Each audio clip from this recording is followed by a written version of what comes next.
Hello, my name's Gill.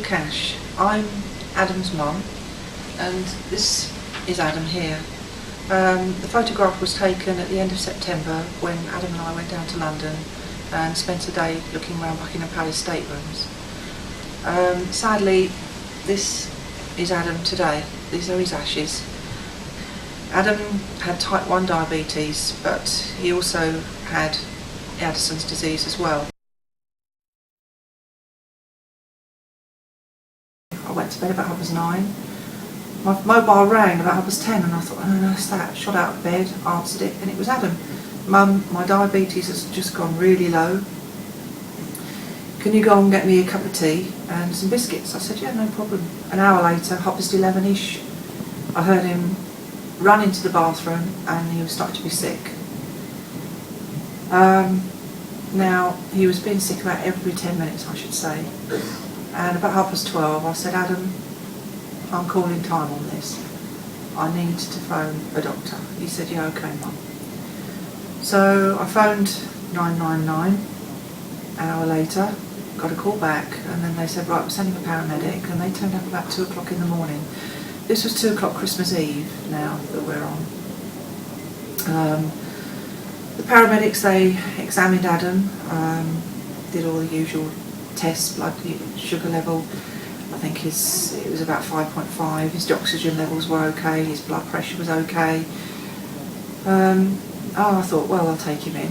But I sort of said, okay, you'll just have to ride it out. And I said, no, he's got diabetes and Addison's. And they said, well, no, just ride it out. And I thought, okay, well, you know what you're doing. No problem. So they went away, and Adam was still being sick about 7:30 the next morning. So I called our local surgery, asked them to send the GP out on an emergency call. By 1:30 I sat downstairs and I thought, no, where is this visit? It's Christmas Eve, people finish early. I rang the surgery and the surgery was closed. So I then rang NHS Direct and I spoke to somebody and they said they'd get the nurse to call me, and she rang back immediately, and the nurse rang straight back and she asked me a few questions about Adam. He got out of bed and he went really, really dizzy. I said, Adam, are you fine? And I couldn't understand him. He replied sort of, I just could not understand him, and I thought, oh my God. The alarm bell started to go off in my head at that point, and I said, this is getting critical now. I said, I need an ambulance, and I need an ambulance fast. His lip turned blue, literally blue. I've never seen anything like it. It was literally bright blue. He couldn't, his breathing was laboured. I said, look, when's the ambulance going to be here? My son is dying. I knew what I was looking at. I seen it with my mother when she was in hospital. Her pupils were dilated. That was happening to my son. I know what a blue lip means. It means it's oxygen starvation. I know what was going on. It was about 10 minutes before a lady came through the door, and I said, I'm up here in the bedroom. She came up, the paramedic. We quickly lifted Adam onto the floor. She said, continue with the compressions. So I was standing over Adam doing the compressions while she was putting bits on his chest and getting the tube ready for his throat and things. And she said, stand back, and she shocked him. She shocked his heart to try and get his heart going again. No response, kept doing the 30 compressions. 30 compressions, stand back, another shock. Another 30, I think she shocked him again, I'm not sure, 2 or 3 times. And then she said, right, I'll take over, go and find a neighbour, anybody who can help. It was at that point that our GP turned up, so he was able to help the paramedic. Everything after that happened so very, very quickly.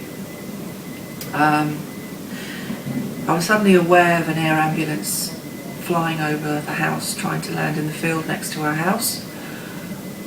Suddenly there were 2 ambulance cars and an road ambulance outside the front on the drive. I'd suddenly got about 10 paramedics coming up the stairs, all trying to help Adam. It took them about 20 minutes to start Adam's heart again.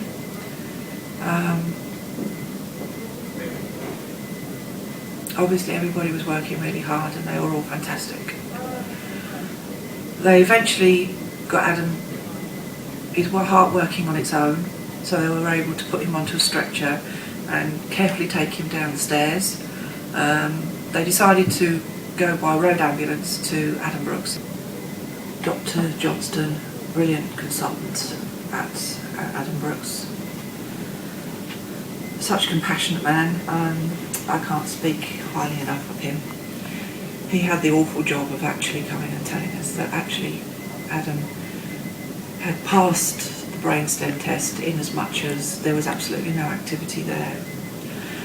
So he was actually pronounced dead on 4:30 Christmas Day in Adam Brooks.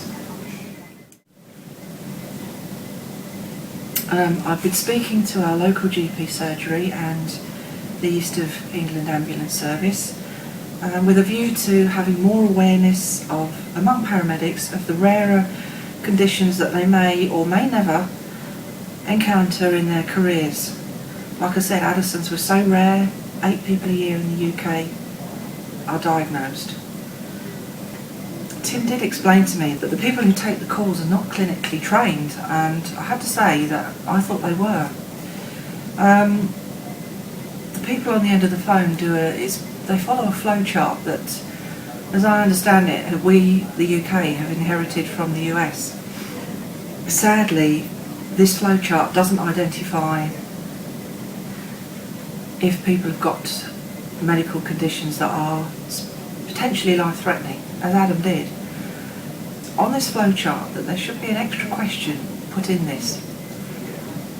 Does the patient have any current medical conditions? If the answer is yes, then a doctor either needs to be on the end of a call to say, look, this patient's got X, Y and Z. Is this potentially life-threatening?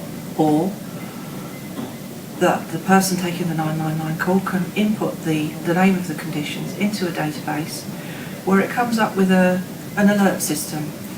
For instance, Addison's and vomiting would be a red alert because vomiting and Addison's just don't mix. As I've said, I'm never going to get Adam back. But I just feel that if we can get changes to the way that 999 calls are handled, changes to the training that paramedics have, to the information that they're given, that this is going to save so many people's lives. And that is going to then make Adam's passing for me more bearable. Thank you for listening to this. And I hope that everything I've said will stay with you for a long time. Thank you.